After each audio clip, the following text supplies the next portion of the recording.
Katie. Hi, We're Tanya. here. Ooh, I'm so excited.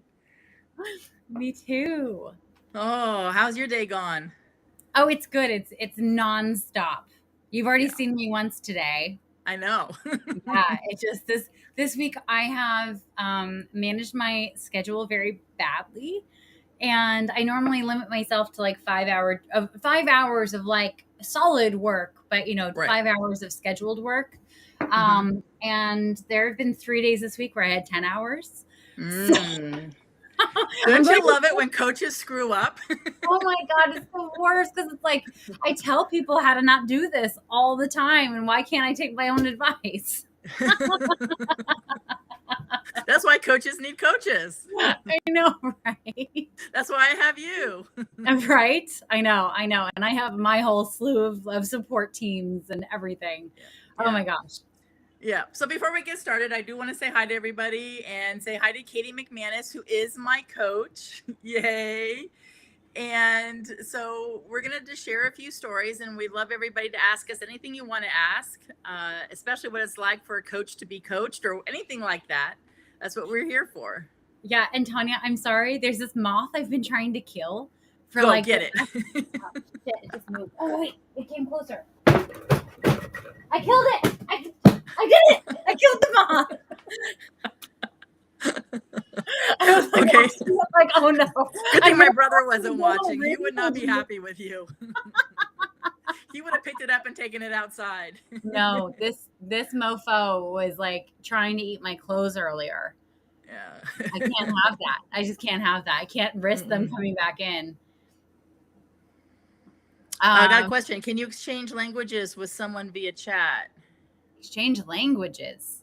That's a new one for me. I don't know.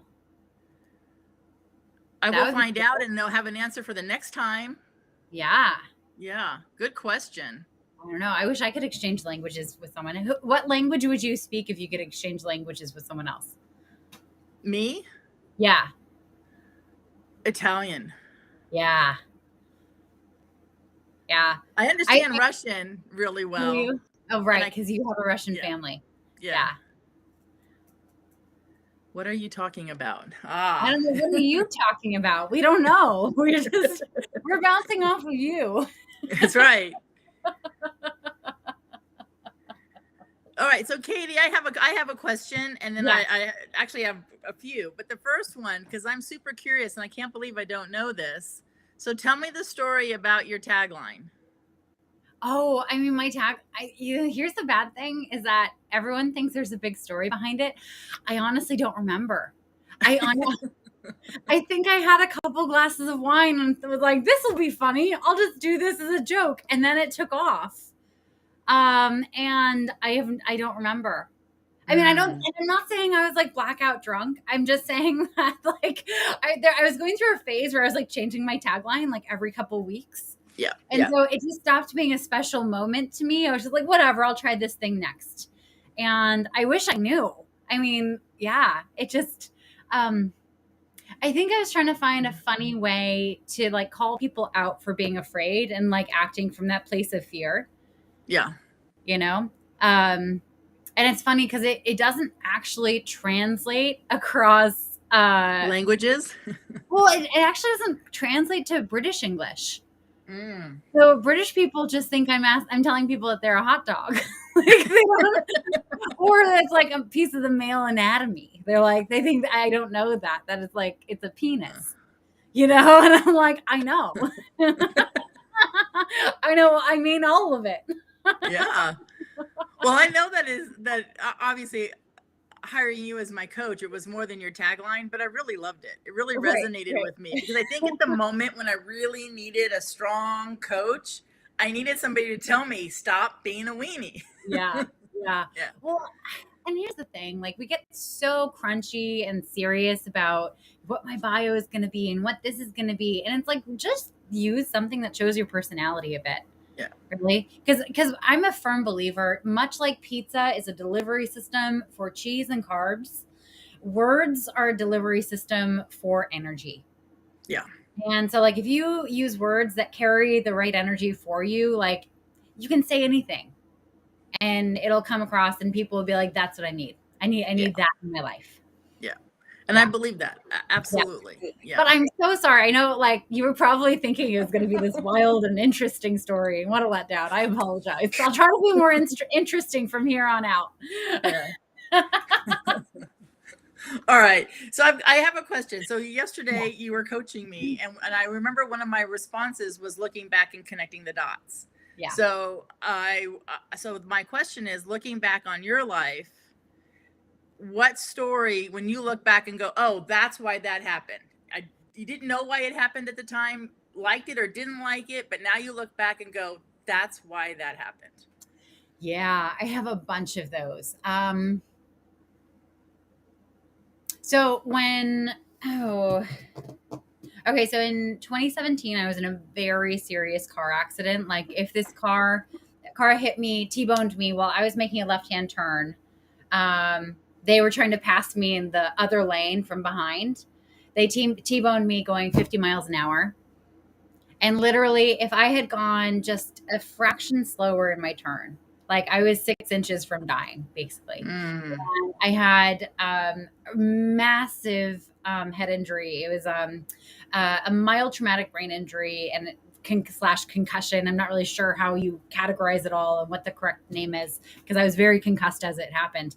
And then I was talking to all the doctors, but I had to be off work for like 8 months. And in those 8 months, I also managed to land myself in an abusive relationship.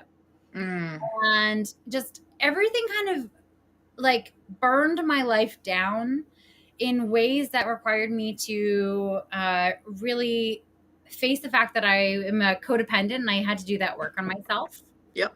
Because there are a lot of ways where I was just letting everyone walk all over me. And then I was getting resentful over it. And it wasn't like a powerful place to live your life from. I had spent so many years wanting to be a coach, but like writing myself off because I was in my 20s and like I was young, and who wants to listen to someone who's young?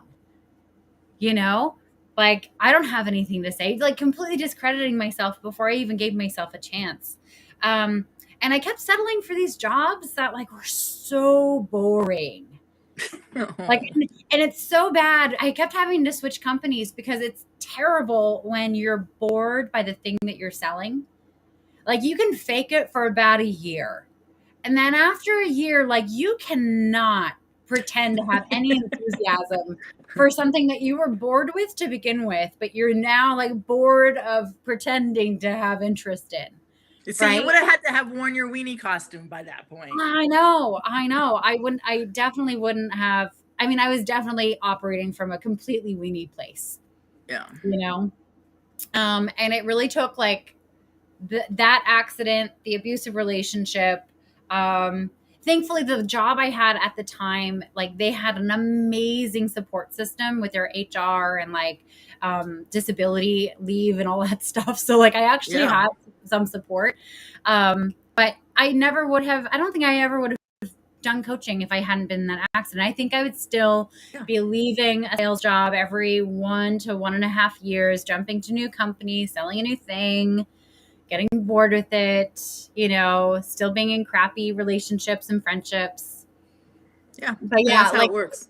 Right. Yeah. But in the moment, it was like, oh my God, my car's totaled. I have this concussion, not allowed to like even listen to music. For how many years did you take off your parents' life? It's funny. It happened on my mom's birthday. Oh no! It actually happened on my mom's birthday, and so I called my dad, like from the accident site. I'm like, okay, so I need to just practice telling this to you first, because I know when I call mom, like, I don't want to fall apart because it's her birthday. I don't want to ruin it for her. And I'm really good in shock. I'm very put together when I'm in shock. That's good to know. Yeah. Any traumatic situation, I pretty much just go right into like action mode, sort through the things, and then I fall apart later. But hindsight, you know, that's a big dot that I was able to connect a lot of other dots from. Yeah. And I mean, not that I wished you had gone through it. No, yeah. You're such a stronger person, and you can coach on so many things because of it. Oh, totally. 100%. You know, and here's what I've learned throughout it is that when you're picking a coach, and I know you know this, when you're picking a coach, you really have to be conscious about picking a coach who has also done their own work. Right. Right? Because the last thing you want is like you're being super vulnerable and open and you're like dealing with something that feels really hard to deal with, and it's activating something in your coach and they can't be with you in it. Yeah. Yeah. Right? Yeah. Hey, Lauren, talk about coaches. I know. Thank you for being here. Oh, well, and that was one of the things, as you say that, when I was on my first live last week, or no, maybe it was when I was on Chris Hennessy's Ending the Stigma, one of my clients got on and heard my story as a teenager and my dad being in jail and being a drug addict and how that affected me through my childhood. And he's like, texting me afterwards, no wonder you're such a badass coach. You don't put up with excuses. Look what you've been through. Yeah. Yeah. I mean, he had no, I mean, I don't share that stuff with clients, you know, on a regular coach call. Well, yeah, you know, in our coach calls, it's not about us. It's about our clients, right? Right. Yes. And so, and it's so funny. I don't know if you experience this, but like I go through moments where it's after work and something really funny happens.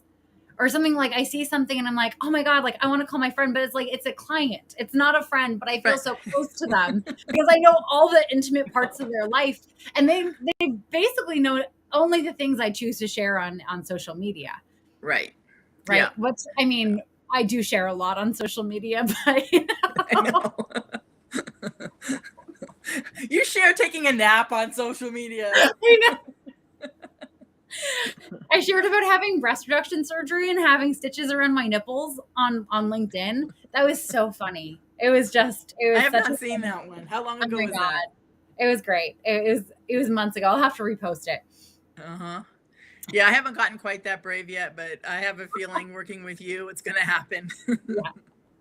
Yeah. Well, and here's the thing I love about social media, and I can't imagine building a business in any other time of history, is that you're basically just giving people an insight as to who you are and what it's like to be around you, right? You're just giving them a sense of your sense of humor, how you think, the important things in your world, and letting them opt in or opt out from there. Yeah. Yeah. And I firmly believe it's okay to share a little. I remember one time when I was coaching for an internal coaching company and we coached in quads, and we always had a mentor in that. Like when I first started, one of the coaches was, quote, the mentor, and obviously when I left I was a mentor in one of the quads. But afterwards she would give me feedback every day on my coaching, and it was like, Tanya, you share too much. They don't even know, my clients don't even know if I'm married or if I have kids. And I'm like, you know, and I remember after a couple of months of her giving me feedback, I went to my boss and said, you need to move me into a different quad. Yeah. Because am I taking 20 minutes and talking about myself? No. But am I taking two minutes to say, yeah, my daughter's pregnant or something exciting about that? Yeah. They got to know a little bit. Totally. I mean, it just builds trust. You know, it's funny, that whole mentality of they can't know anything about you comes from therapy, where you're dealing with like severe mental disorders and emotional disorders, and you don't want them like projecting onto you. Right. Right. And also, like, depending on what kind of therapist you are, that may or may not be relevant. Yeah. Yeah. Yeah. So, yeah, there's a few minutes where I'm like, okay, enough about me. It's about you for the next 28 minutes or 45, whatever it is. And they're like, shoot, don't you have anything else you want to tell me? I know. Like, no. Infamous for the pivot. I know, right? I know. So what got you into, so what was that moment when you decided to become a coach?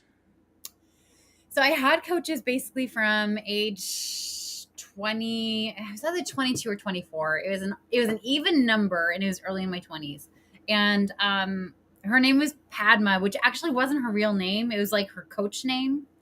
And she was only like $200 a month. And we started working on, I think I wanted to start like a wine education business because it was when I was in the wine industry. And a friend had really talked me into it. So I wasn't really fully into it.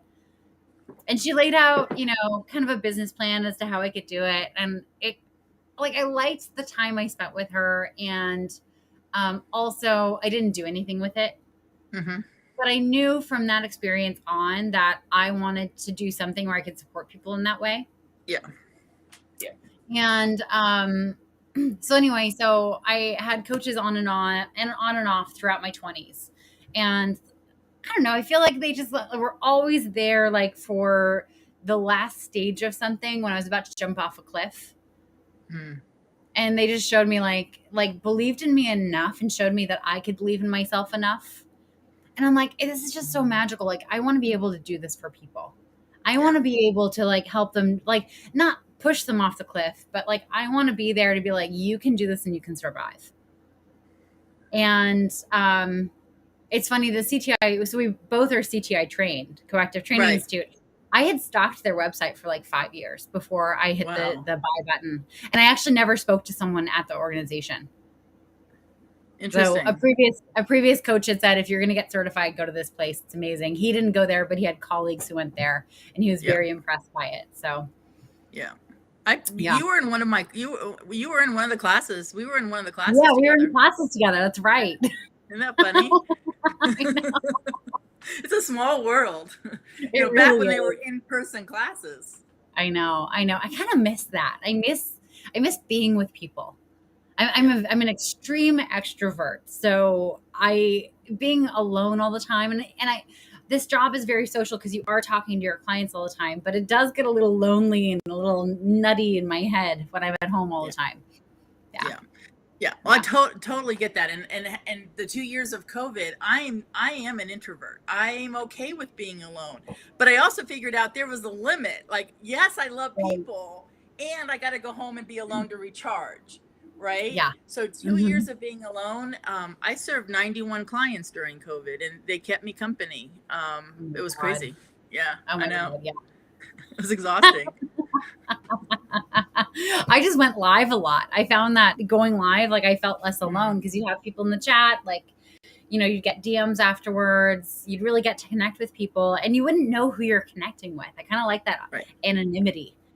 Yeah. It's very cool. All right. So do you have a question? All's fair in love and war. Do you have a question? Totally. So I'm curious about this whole boat journey you took instead of going. So I don't know how much you shared on this show, but I know you like skipped college and just were like, I'm going to hop on a boat for the rest of my life. Well, not the rest of my life. I know. So this is totally a no judgment zone, right? No, not at all. Okay. So, a little bit of my childhood, right? In fact, I had an aha moment when I was on the LinkedIn Live with Chris saying, because he said the same thing, didn't you, the day you graduated from high school, I read somewhere that you got in an airplane and flew to Australia and hopped on a boat. And I said, yes. And then we were talking about, what was going on. And I think it was totally to escape all of that. Right. And I did. And so I knew a guy. So he was 27. I was 17. The day I graduated, full ride to Georgetown, totally on track to be president of the United States. That's what I wanted to be when I grew up. Yep. And this guy made me an offer and I said yes. Hopped on a plane and went to Australia because he was 27 and I was 17, and hopped on his brother's 64-foot sailboat till I was 18. And then we got my own boat and came back to the United States. Wow. And then we lived on it for 8 years. We sailed for 8 years. Yeah. And then it wasn't a healthy relationship. Right. And at that point we went our separate ways, and that's that. Mm-hmm. And I learned a lot, during that time. I learned, how to varnish, because that was my first job. We varnished. Our boat was beautiful, and I did all the varnish work. So we'd go into a port, into a harbor, and people would go, "Who does your varnish work?" And I'd raise my hand, this little 17-year-old, and they'd pay. And back then, now you got to realize this was like over 30 years ago. Yeah. Right. No. Okay. So varnish work. I'm from Cape Cod. I know a little nautical talk, but that's where you scrape off the barnacles and you repaint the bottom of the boat, right? No, that's when you take the teak, like all the handrails and stuff on the boat, and you do sand it and revarnish it, and you have to do it every month because all the salt water and all that is eating away at it. Okay, got it. Yep. So they'd hire me for $15 an hour, and back then that was a lot of money because you still make $15 an hour at some jobs, right? Yeah, seriously. So that was my first job, and then I started to write for Cruising World magazine. So my first article got rejected. And here I am graduating straight A's, full ride to Georgetown, and they say you write like crap. They didn't say it like that. So, Right. and then again, back then, it wasn't like you go online and take a class. I had to do a correspondence where you had to mail the homework back and forth, right, and get graded. Mm-hmm.